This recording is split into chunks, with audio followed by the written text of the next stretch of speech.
أعوذ بالله السميع العليم من الشيطان الرجيم من همزه ونفخه ونفخه بسم الله الرحمن الرحيم حامیم تنزيل الكتاب من الله العزيز العليم غافر الذنب وقابل التوب شديد العقاب ذي الطول لا إله إلا هو إليه المصير سبحان ربك رب العزة عما يصفون وسلام على المرسلين والحمد لله رب العالمين۔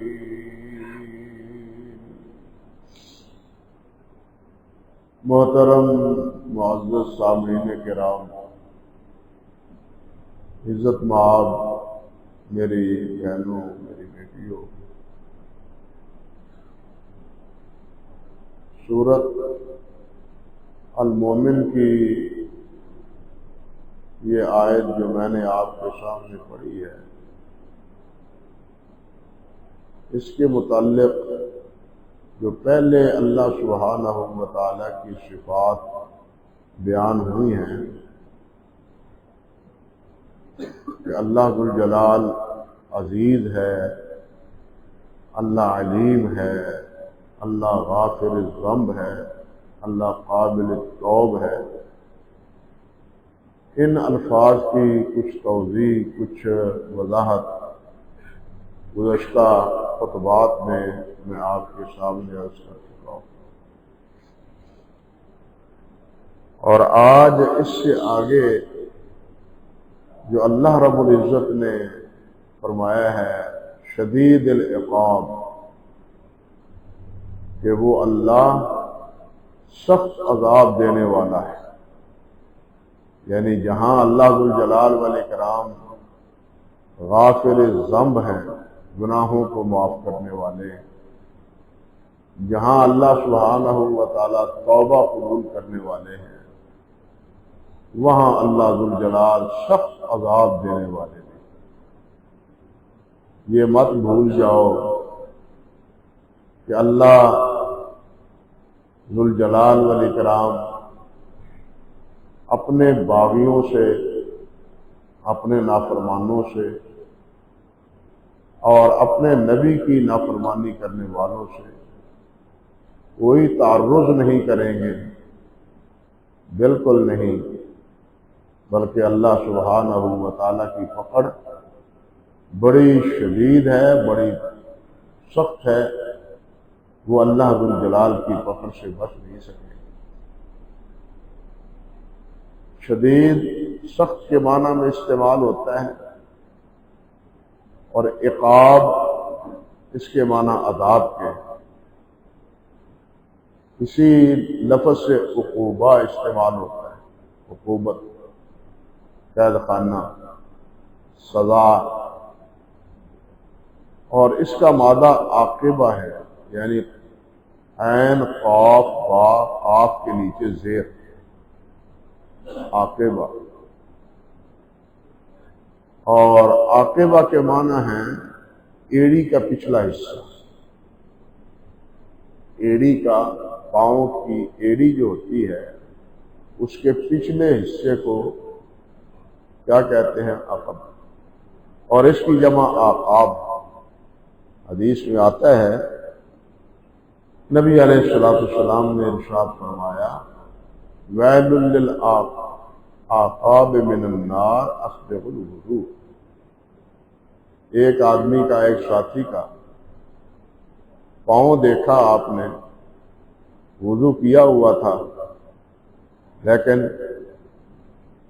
یہ ایڑی کے پاس ٹخنے اور ایڑی کے مابین یہ جو جگہ تھی یہ خشک، اس کا لحاظ پاس نہیں کیا جاتا۔ اکثر و بیشتر وضو کرتے ہوئے بس پاؤں کو پانی کے نیچے رکھ دیا جاتا ہے اور نل کو کھول دیا جاتا ہے، پانی بہا لے، آدمی کا کہتا ہے کہ یہ کافی۔ ٹھیک ہے، پاؤں اگر سارے کا سارا تر ہو جائے درست ہے، لیکن ایسا کرنے والا دو سنتوں سے، دو اعمال سے محروم ہو جاتا ہے۔ ایک انگلیوں کے خلال سے اور دوسرا پاؤں کو ملنے سے۔ نبی علیہ السلام صرف پاؤں گیلے نہیں کرتے، اعضاء کو صرف تر نہیں کرتے بلکہ ان کو ملتے۔ یہ پاؤں کو بھی اسی طرح، چہرے کو بھی اسی طرح۔ صرف گیلا کرنا مقصد نہیں، تر کرنا مقصد نہیں، بلکہ ان کو ساتھ ملنا بھی چاہیے۔ اور پاؤں میں ملنا بھی ہے اور انگلیوں کا خلال بھی کرنا ہے۔ حضرت امام احمد بن حنبل رحمۃ اللہ علیہ اللہ اکبر مرض الموت میں مبتلا تھے، یعنی آخری بیماری، سخت تکلیف میں تھے۔ اسی اسنا میں انہوں نے نماز کے لیے اپنے بیٹے عبداللہ سے فرمایا، عبداللہ وضو کرواؤ، وضو کرواؤ۔ تو انہوں نے پانی ڈالنا شروع کیا، وضو کروانا شروع کیا۔ تو وضو کرواتے کرواتے جب پاؤں کی باری آئی تو امام صاحب نے فرمایا خلال کرو، یعنی اس حالت میں بھی وہ نبی علیہ السلام کی اس سنت کو نہیں بھولے، اس سنت کو نہیں بھولے۔ میں کل دیکھ رہا تھا ایک مسئلہ تو اور ہے حج کے متعلق، لیکن علامہ خطابی نے وہاں ایک جملہ کہا ہے، اللہ اکبر۔ مسئلہ یہ ہے، سن لے مختصر طور پر، بات ادھر ادھر چلی جاتی ہے، بات سے بات نکل آتی ہے، کہ مدینہ طیبہ میں نبی علیہ السلام نے حج کے مسائل بیان کرتے ہوئے یہ بات ارشاد فرمائی تھی کہ جس کے پاس جوتا نہ ہونا، موزہ ہو، تو موزے کو وہ ٹخنوں کے نیچے سے کاٹ۔ موزہ چمڑے کا ہوتا ہے، جوراب جس طرح ہوتی، جوتا نہ ہو، جوراب ہو یا یہ موزہ ہو، تو آپ نے فرمایا فَلْيَقْطَعْهُمَا مَا تَحْتَ الْكَعْبَيْنِ، یہ جو کعب ہیں، دونوں ہڈیے ہیں، ان کے نیچے سے وہ کاٹ دو، یعنی موزے کو کاٹ دو۔ جب نبی علیہ السلام آگے بڑھے اور مکہ مکرمہ پہنچے، اور مکہ مکرمہ میں جا کے پھر حج کے مسائل بیان فرمائے، اور وہاں تو خاص طور پر یہ بات ارشاد فرمائی کہ علموا منی مناسککم، مجھ سے حج کے مسائل سیکھ لو، میری طرف دیکھو میں کیسے حج کرتا ہوں۔ یہی وجہ ہے کہ نبی علیہ السلام نے سارا حج تقریباً اونٹنی پر کیا ہے، حتیٰ کہ بیت اللہ کا طواف بھی اونٹنی پر کیا، تاکہ لوگ دیکھ لیں کہ طواف کیسے کرنا ہے، اشارہ کہاں کرنا ہے، کہاں نہیں کرنا۔ بالکل اسی طرح نماز کا مسئلہ ہے بھائی، آپ نے ارشاد فرمایا صلو کما رأیتمونی اصلی، جیسے مجھے نماز پڑھتے ہوئے دیکھتے ہو اسی طرح تم نماز پڑھو۔ حتیٰ کہ نبی علیہ السلام نے، صحیح بخاری میں ہے کہ ایک بار ممبر مبارک پر کھڑے ہو کے نماز پڑھائی، ممبر پر کھڑے تھے، جب سجدے کی باری آ جاتی نیچے آ کے سجدہ کرتے، باقی قیام رکوع وہ ممبر پر کھڑے ہو کے کرتے، دکھانے کے لیے پچھلے ساتھیوں، تاکہ یہ مجھ سے نماز سیکھ لیں، کہاں ہاتھ باندھنے ہیں، کیسے رکوع کرنا ہے، قیام کی حالت کیسی ہونی چاہیے، پاؤں قیام کی صورت میں کیسے ہونے چاہیے۔ ہم تو اس کا اہتمام نہیں کرتے، لیکن چاہیے یہ کہ پاؤں بھی بسمت قبلہ ہوں، بسمت قبلہ ہوں، ہمارے یہ کندھے اور ہمارا یہ سینہ ہمارا یہ جسم یہ سیدھا بیت اللہ کی طرف ہو، ادھر ادھر ٹیڑھا ٹاڑا نہ ہو، اور جس وقت رفع الیدین کرے تو اس کا ہاتھ بھی بیت اللہ کی طرف ہو، یہ بھی ادھر ہو، ایسے انگلیاں تھوڑی سی فطرتاً کھلی ہوئی، ایسے نہیں، ایسے بھی نہیں، یہ سب کچھ کر کے دکھایا نبی کریم صلی اللہ علیہ وسلم نے۔ اللہ اکبر کبیرہ۔ ہاں، اور ہمارے ہاں تو یہ ہے نا طریقہ، اور بعض تو دیکھا اللہ اکبر سب غلط۔ جب مصلی پہ کھڑے ہو جائیں تو اپنی سمت بیت اللہ کی طرف کر، اپنا رخ، اپنے اعضاء کا ہر عضو کوشش کرنی چاہیے کہ بیت اللہ کی طرف کرے، پاؤں کا بھی، جسم کا بھی۔ اللہ اکبر کبیر، سوائے ان چیزوں کے جن کے بارے میں استثناء آیا ہے، اور وہ کیا ہے کہ تشہد میں یہ انگلی یہ کٹھی، باقی کا ہاتھ، اور اس کا رخ بھی کدھر؟ بیت اللہ کی طرف۔ بیٹھتے ہوئے بھی دایاں پاؤں، اس کی انگلیوں کا رخ کس طرف ہے؟ بیت اللہ کی طرف۔ بائیں پاؤں پر بیٹھنا ہے۔ یہ جو ہم دائیں پاؤں کی انگلیوں کو ٹیڑھا کر دیتے ہیں، پیچھے کر دیتے ہیں، یا سجدے کی حالت میں پیچھے کر دیتے ہیں، سب غلط کرتے ہیں۔ جب نماز میں کھڑے ہو جانا ہے تو پھر کوشش یہ ہونی چاہیے کہ سارا رخ بیت اللہ کی طرف۔ تو خیر، عرض کرنے کا مقصد یہ تھا کہ پاؤں دھوتے ہوئے یہ اگر نل کے نیچے ہی پاؤں رکھ کے بس گیلا کر لیا جائے تو یہ دو اہم سنتیں رہ جاتی ہیں، ایک انگلیوں کا خلال اور دوسرا پاؤں کو ملنا، پاؤں کو باقاعدہ ملنا، دونوں ہاتھ سے نبی علیہ السلام نے ملا ہے پاؤں کو۔ مسند امام احمد کی روایت ہے کہ دونوں ہاتھ مبارک سے آپ نے اپنے پاؤں کو جو ہے نا ملا ہے اور دھویا ہے، لیکن ہم تو اس کی پرواہ ہی نہیں کرتے۔ بہرحال اس کرنے کا مقصد یہ تھا کہ عقب جو اس کا مادہ ہے عین قاف بے، اگر عقب ہو پھر اس کا معنی اور ہے، عقب ہو پھر اس کے معنی اور ہے۔ یہ عربی زبان کی وسعت، یہ عربی زبان کی وسعت ہے کہ ایک ہی لفظ کے زیر زبر بدلنے سے معنی زمین و آسمان کا فرق پڑ جاتا ہے۔ اللہ اکبر کبیر۔ اور لغوی طور پر اب یہاں دیکھیے عذاب، اگرچہ یہ عقاب ہے لیکن مادہ تو عین قاف بے ہے نا، اصل مادہ تو یہ ہے۔ تو اس مادے کے اعتبار سے اس پر عذاب کا اطلاق کیسے ہوا؟ عذاب کا اطلاق معنوی اعتبار سے اس لیے ہوا کہ جس طرح پاؤں کی ایڑیاں جسم کے یا پاؤں کے آخر میں ہوتی ہیں، اسی طرح عقاب ہو یا ثواب ہو وہ عمل کے بعد ہوتا ہے، یعنی بعد کی جو صورت ہے، عمل کے بعد۔ نماز پڑھیں گے تو بعد میں ثواب ملے، ذکر و اذکار کا کے بعد میں ثواب ملے، گناہ کریں گے تو اس کے بعد اس کا وزر ملے۔ تو اس مناسبت سے، پیچھے ہونے کی مناسبت سے اس پر عقاب کا یعنی عذاب کا بھی لفظ استعمال ہوا ہے، سزا کا لفظ استعمال ہوا۔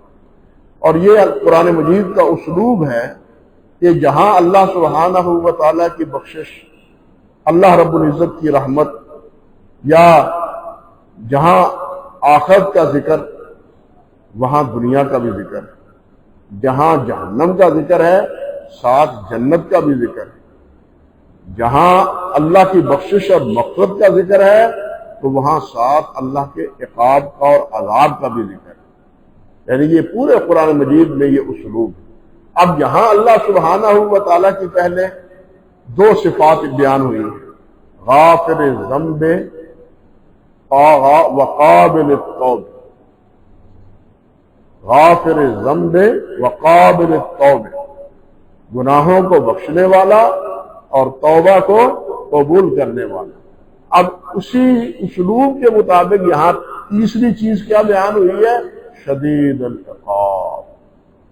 ہاں، صرف بخشش پر ہی نہ اترا جانا، یہ بھی پیش نگاہ رکھنا کہ میں سخت عذاب دینے والا ہوں۔ جس طرح کہ اللہ سبحانہ و تعالیٰ نے ایک جگہ ارشاد فرمایا، نبئ عبادی انی انا الغفور الرحیم وان عذابی وان عذابی هو العذاب العلیم۔ اللہ اکبر کبیر۔ فرمایا میرے بندوں کو بتلا دو کہ میں بخشنے والا مہربان ہوں، اور ساتھ یہ بھی بتلا دو کہ میرا عذاب سخت عذاب، بہت تکلیف دہ عذاب، اس لیے میری بخشش اور مغفرت پر ہی نہ اترا جانا۔ اللہ بڑا بخشن والا ہے جی، اللہ بڑا غفور الرحیم ہے جی، سانو تو دی رحمت تے امید ہے۔ تو بھائی رحمت تے امید ہے، پر رحمت کا کوئی ذریعہ بنائیں، رحمت کا بھی کوئی ذریعہ بنائیں۔ کوئی کام آپ بتلائیں کسی عمل کے نتیجے میں کے بغیر آپ پایا تکمیل تک پہنچ پاتے ہیں؟ کوئی بھی کام جب آپ کریں، رحمت کا حصول بھی کسی عمل کی وجہ سے، اللہ ذو الجلال کی رحمت کو بے پایا، اس میں کوئی شک نہیں، لیکن ہمیں کچھ تو پیش کرنا چاہیے رب ذو الجلال کے ہاں، عذر ہی صحیح کہ یا اللہ ہم نے بھی کچھ کیا ہے، اپنی رحمت سے تو نے اپنی رحمت سے کرنے کی توفیق دی ہے، اور اپنی رحمت سے ہی اس کو قبول اور منظور کر کے ہمیں اپنے عذاب سے محفوظ کرنا ہے۔ تو یہ رحمت اللہ ذو الجلال کی اور بخشش اسی پر نہ اترا جاؤ، بلکہ یہ بھی خبردار رہو کہ اللہ ذو الجلال کا عذاب بھی بڑا سخت۔ جس طرح ایک اور جگہ اللہ تعالیٰ نے فرمایا، ان بطش ربک لشدید انہ هو یبدئ ویعید وهو الغفور الودود ذو العرش المجید فعال لما یرید۔ اللہ اکبر، اللہ اکبر۔ اللہ وہ ہے کہ جس کی پکڑ بڑی سخت، جس کی پکڑ سے کوئی نہیں بچ سکا، جب اسی کی وہ پکڑنے پہ آئے تو کوئی بچ نہیں سکا۔ نوح علیہ السلام سے لے کے نبی علیہ السلام تک کے امتوں کے واقعات قرآن مجید میں موجود ہیں، جب اللہ کا عذاب آیا ہے کوئی ان میں سے بچ نہیں سکا، ایسی پکڑ ہے۔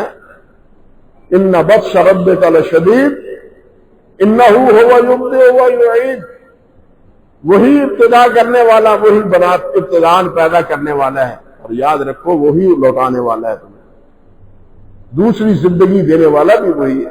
وَهُوَ الْغَفُورُ الْوَدُودُ ذُو الْعَرْشِ الْمَجِيدُ، وہی بخشنے والا ہے، وہی محبت کرنے والا ہے، اور وہی عرش عظیم کا، عرش مجید کا وہ کیا ہے؟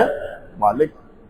ایک اور جگہ اللہ فرماتے ہیں وَاعْلَمُوا أَنَّ اللَّهَ شَدِيدُ الْعِقَابِ وَأَنَّ اللَّهَ غَفُورٌ رَحِيمٌ۔ خوب جان لو، یہ سمجھ لو، تمہارے پیش نگاہ رہنا چاہیے یہ کہ اللہ سبحانہ و تعالیٰ کی پکڑ بڑی شدید ہے۔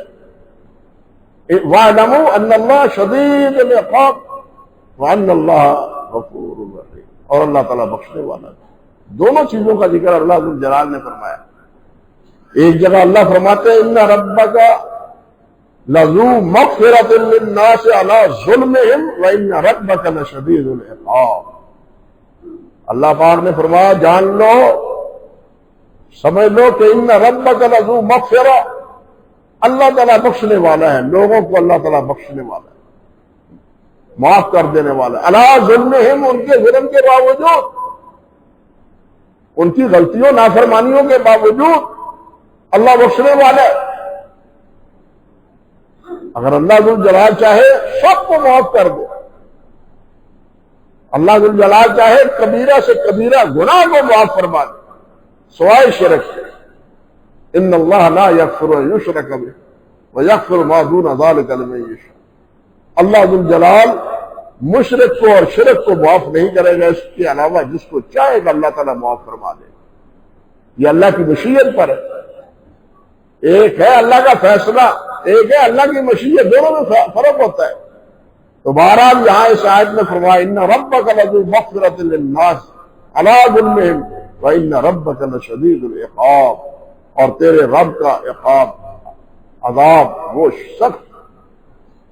اللہ اکبر۔ سورۃ الحاقہ میں اللہ ذو الجلال نے فرمایا انہی مجرموں کے بارے میں، اللہ رب العزت فرماتے ہیں کہ یہ جو جہنم کا جن کے بارے میں فیصلہ ہوگا تو اس وقت کف دست ملے گا اور کہے گا ما اغنا عنی مالیہ، حالانکہ انی سلطانیہ، میرا مال ہلاک ہو گیا، میری سلطنت، میرا اقتدار، میری بادشاہت، میری وزارت کوئی کام مجھے نہ آئی۔ اللہ کی طرف سے حکم ہوگا سوزو خضو ہو، پکڑ لو اس کو، پکڑو اس کو، فغلو ہو، کاف پناہ پہنا دو ان کو، ثم الجحیم صلو ہو، پھر جہیم میں پھینک دو، آگ میں پھینک دو ان کو،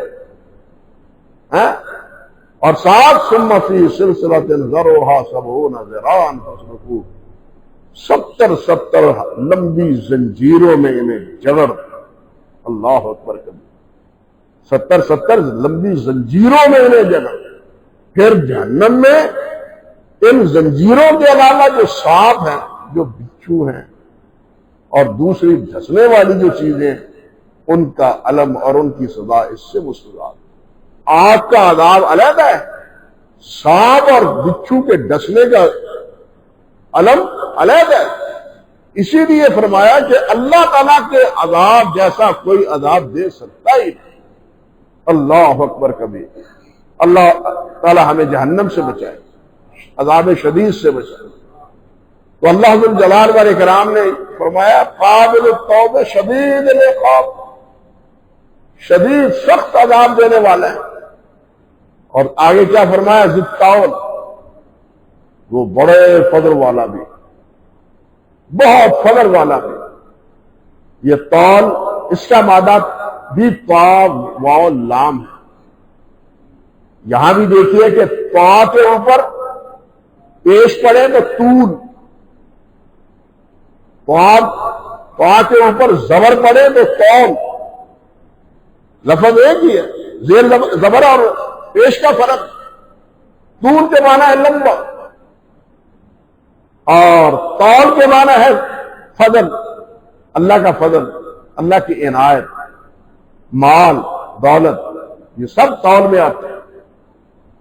اللہ سبحانہ و تعالیٰ نے فرمایا وَمَن لَّمْ يَسْتَطِعْ مِنكُمْ طَوْلًا أَن يَنكِحَ الْمُحْصَنَاتِ الْمُؤْمِنَاتِ وَمِمَّا مَلَكَتْ أَيْمَانُكُمْ۔ اللہ ذو الجلال فرماتے ہیں نکاح کرو اگر پاک دامن آزاد عورتیں نہیں ہیں کہ تم انہیں خرچہ دے سکو، نان و نفقہ دے سکو، نان و نفقہ دے سکو، اس کی ضروریات کی کفالت کر سکو۔ جہاں طول کے معنی مال دولت کے استعمال ہوا، وہی اللہ کا فضل، مال بھی تو اللہ کا فضل ہے۔ وَابْتَغُوا مِن فَضْلِ اللَّهِ، جس طرح قرآن مجید میں اللہ نے فرمایا جب نماز سے فارغ ہو جاؤ وَابْتَغُوا مِن فَضْلِ اللَّهِ، اللہ کا فضل تلاش کرو، بیٹھے نہ رہو، اللہ کا فضل تلاش کرو۔ تو یہاں طول سے مراد کیا ہے؟ مال کہ اگر مال نہیں ہے تو جو آزاد عورت ہے اس کا نان و نفقہ، اس کا حق مہر، اس کا علاج معالجہ، اس کا لباس، اس کی دیگر ضرورت کی کفالت مرض پر فرض۔ جب یہ بات کہہ دیتا ہے نکاح میں کہ مجھے یہ نکاح قبول ہے، تو اس قبول کے لفظ میں یہ تمام شرطیں شامل ہیں۔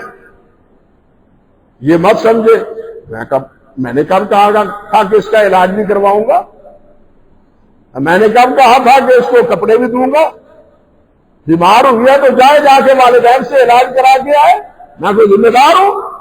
یہ سب نافرمانی ہے اللہ اور اللہ کے رسول صلی اللہ علیہ وسلم۔ غلط کرتے ہیں، ظلم کرتے ہیں ہم اپنے اہل خانہ پر۔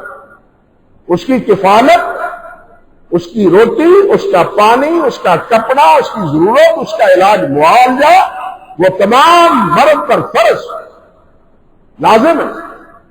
اسی لیے اللہ ذو الجلال والاکرام نے فرمایا وَمَن لَّمْ يَسْتَطِعْ مِنكُمْ طَوْلًا أَن يَنكِحَ الْمُحْصَنَاتِ الْمُؤْمِنَاتِ، آزاد عورتوں سے نکاح اگر وہ نہیں کروا سکتا کہ مال نہیں ہے، میں اس کا خرچہ پورا نہیں کر سکتا، فَمِمَّا مَلَكَتْ أَيْمَانُكُمْ، پھر غلام ڈھونڈ، باندی ڈھونڈ، اس پر فرض نہیں ہے۔ اس کے ساتھ نکاح میں یہ فرض نہیں ہے، باندی تو خود کما کے لائے گی، عورت کے لیے کمانے کی شرط مرد کے لیے، عورت اگر خود خدمت سر انجام دے اپنے خاوند کی تو یہ خاوند کے ساتھ حسن سلوک، خاوند کے ساتھ حسن سلوک۔ حضرت اسماء کل دیکھ رہا تھا رضی اللہ تعالی عنہ، حضرت زبیر رضی اللہ تعالی عنہ کے ساتھ ان کا نکاح ہوا۔ حضرت زبیر کے پاس مال نہیں تھا، گھوڑا تھا ایک، اور حضرت اسماء نبی علیہ السلام نے بدر کے یعنی غزوہ بنو نذیر کے بعد جو مال ملا اس کا کچھ حصہ حضرت زبیر کو بھی دیا، اور وہ زمین 3 فرسخ کی مدت پر تھی۔ 3 فرسخ کہتے ہیں کہ 1 فرسخ وہ پرانا، ایک جس کو کہتے تھے 1 کو میل سے بھی زیادہ، یوں سمجھ لیجیے 2.25 میل کے قریب 1 فرسخ ہوتا، 3 فرسخ دور، وہ 6-7 میل دور، وہاں اس زمین سے جا کے کھیت سے وہ کیا تلاش کرتی؟ کھجور کی گٹلیاں تلاش کرتی، کھجور کی گٹلیاں لاتی اور ان گٹلیوں کو کوٹتی اور حضرت زبیر رضی اللہ تعالیٰ عنہ کے گھوڑے کو وہ دیتی کھانے کے لیے۔ آپ اندازہ کریں کیا مسئلہ، کیا کیفیت۔ اور حضرت فاطمہ الزہرا بھی تو زیر عثمان سے پانی لاتی تھی نا، جو نبی علیہ السلام سے عرض کیا تھا کہ حضور پانی ڈھوڑے ہوتی اور چکی پی کے میرے تو ہاتھوں پر بھی گٹے پڑ گئے۔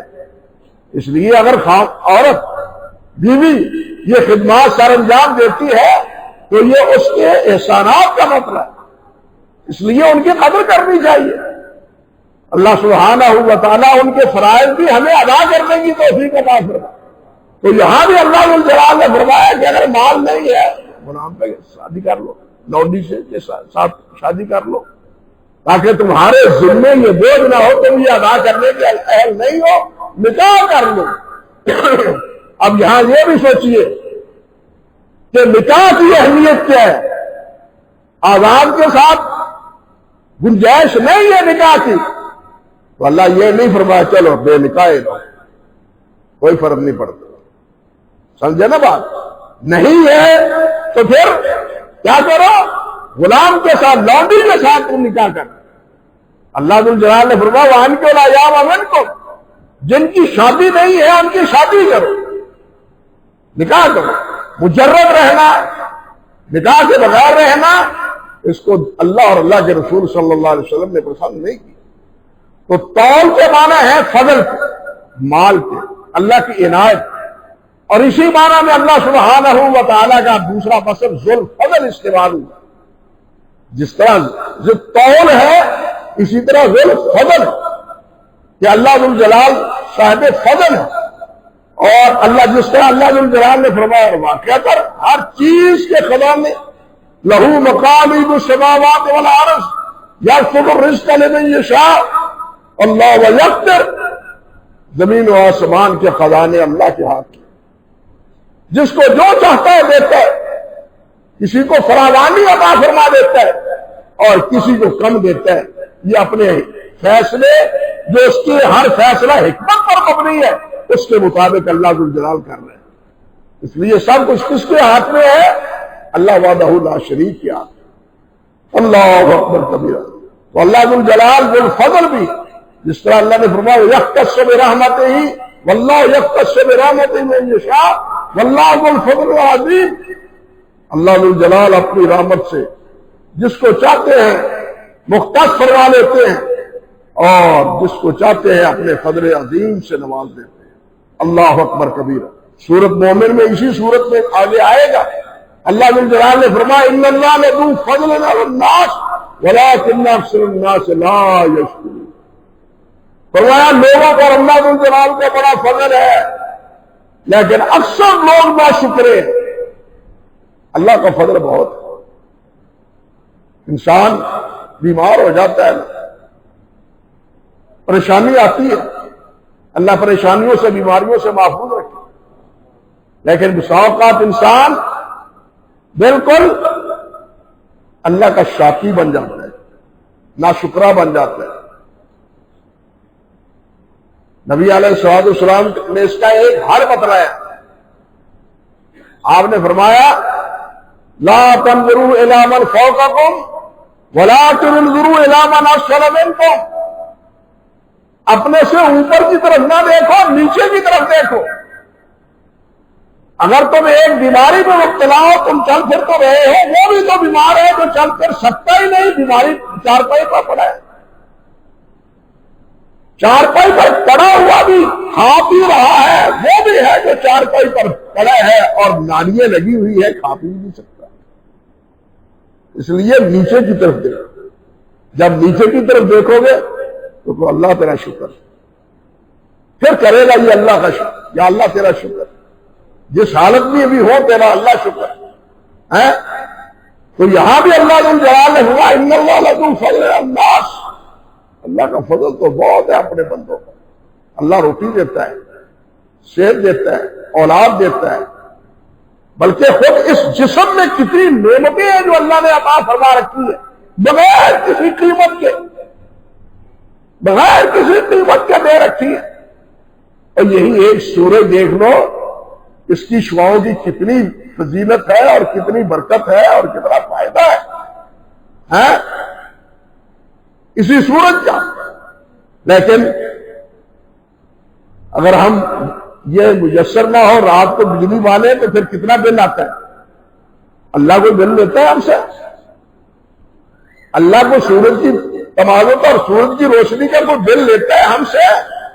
اللہ کوئی بل نہیں لیتا، نہ اللہ کا مطالبہ ہے۔ لیکن جو آپ کو روشنی مہیا کرتا ہے، جو گورنمنٹ حکومت، وہ آپ سے بل کا تقاضا کرتا ہے، اگرچہ وہ تقاضے انتہائی ظالمانہ کیوں نہ ہو۔ اگر 200 سے اوپر 201 نمبر بھی چلا گیا تو پھر 200 سے 1 سے لے کے 300 تک کا پورا بل آپ کو ادا کرنا ہو، وہ یہی سمجھا جائے گا کہ آپ نے 300 استعمال کیا۔ کتنا ظالمانہ ہے انداز۔ اللہ ہدایت دے، اللہ سمجھ دے ہماری حکومت کو بالخصوص۔ ایسا معلوم ہوتا ہے وہ اصل چور تو تمہارے وہ کارندے ہیں جو ٹیکس چوری کر کے، ٹیکس وصول کر کے بھی گورنمنٹ کو نہیں دیتے، اصل چور تو وہ ہے۔ اتنے بجلی چور پکڑے گئے، اور اصل تو وہ ہے جو لینڈ میں چوری کروا رہے ہیں بجلی، ان لینڈ مینوں کو تو تم پکڑتے نہیں، بات سمجھتے، دکاندار کو پکڑتے ہو، جہاں ملاوٹ ہوتی ہے وہاں تو آپ ہاتھ نہیں ڈالتے، جہاں جرم کی بنیاد رکھی جا رہی ہے وہاں تو آپ ہاتھ نہیں ڈالتے، دکانداروں کو پریشانی کرتے۔ یہ کیفیت ہے ناانصافی کی اور ظلم کی۔ شریعت نے تو یہ کہا ہے جہاں برائی کی جڑ ہے اس جڑ کو ختم کرو، تاکہ وہ برائی آگے بڑھنے ہی نہ پائے۔ جب جڑ قائم رہتی ہے تو پھر کیا ہوتا ہے؟ وہ آگے پھیلنے سے باز نہیں آتی، پھیلتی ہے، پھیلاؤ ہوگا ہی ہوگا۔ اللہ اکبر کبیرہ۔ تمہارا عرض کرنے کا مقصد یہ تھا کہ اللہ ذو الجلال صاحب فضل ہے اور اپنے بندوں پر فضل فرماتے ہیں۔ یا ایک بات سمجھ لیں مختصر طور پر وقت کے مطابق کہ اللہ ذو الجلال نے یہاں 3 بار اپنے بخشش، مغفرت اور فضل کا اظہار کیا ہے، اور صرف ایک بار فرمایا شدید العقاب، شدید العقاب، یہ ایک بار فرمایا۔ یہ آیت بھی اس بات کی تائید کرتی ہے جو نبی علیہ السلام نے بھی فرمایا، اور اللہ ذو الجلال نے دوسرے مقام پر قرآن مجید کو بھی فرمایا، ان رحمتی سبقت بالغضب، ان رحمتی سبقت بالغضب، کہ میری رحمت میرے غضب سے غالب ہے، سبقت لے چکی ہے۔ یہاں بھی عذاب کا ذکر ایک بار ہے، اور اللہ کے فضل کا، اللہ کی رحمت کا، اللہ کی بخشش کا 3 بار اللہ ذو الجلال نے ذکر۔ اس کے بعد پھر اللہ فرماتے ہیں لا الہ الا ہو الیہ المصیر، جس کی یہ صفات ہے وہی معبود ہے، اس کے علاوہ اور کوئی معبود نہیں ہے۔ اور یاد یہ بھی رکھو کہ تم نے یہی نہیں رہنا، بالآخر اللہ کے ہاں جانا ہے، بالآخر اللہ کے ہاں جانا ہے۔ وَإِلَيْهِ الْمَصِيرُ، اس میں دونوں کو سرزنش بھی ہے اور بشارت بھی ہے۔ سرزنش ہے نافرمانوں کو اور بشارت ہے اطاعت گزاروں کو۔ میرے پاس آؤ گے، اگر میرے پاس آؤ گے، اطاعت گزار ہو گے، تو پھر مجھے غافر الذنب قابل التوب ذی پاؤ گے، اور اگر نافرمانیوں کے انبار لے کے آؤ گے تو پھر مجھے شدید العقاب پاؤ گے۔ یوں اس طرح اللہ سبحانہ و تعالی نے دونوں کو آخری لفظ میں خبردار فرمایا، یعنی یہ مومنوں کے لیے بشارت کا جملہ بھی ہے اور منکرین اور ملحدین کے لیے یہ سرزنش کا جملہ بھی ہے۔ وَإِلَيْهِ الْمَصِيرُ، آنا تو میرے پاس ہی ہے نا، پھر آنا تو میرے ہی پاس ہے نا، پھر بتلاؤں گا تم کیا کرتے رہے ہیں۔ اور اس وقت انسان کی آنکھیں کھلے گی جب نامہ اعمال انسان کی آنکھوں کے سامنے ہو، پھر پتہ چل جائے گا۔ اللہ سبحانہ و تعالیٰ اس مشکل گھڑی میں اپنی رحمتوں سے اللہ ذوالجلال ہمیں معاف فرمائے اور ہمارے ساتھ ہمیشہ توبہ کا، بخشش کا، مغفرت کا، اپنے فضل و احسان کا دنیا اور آخرت میں ہمارے ساتھ معاملہ فرمائے۔ وآخر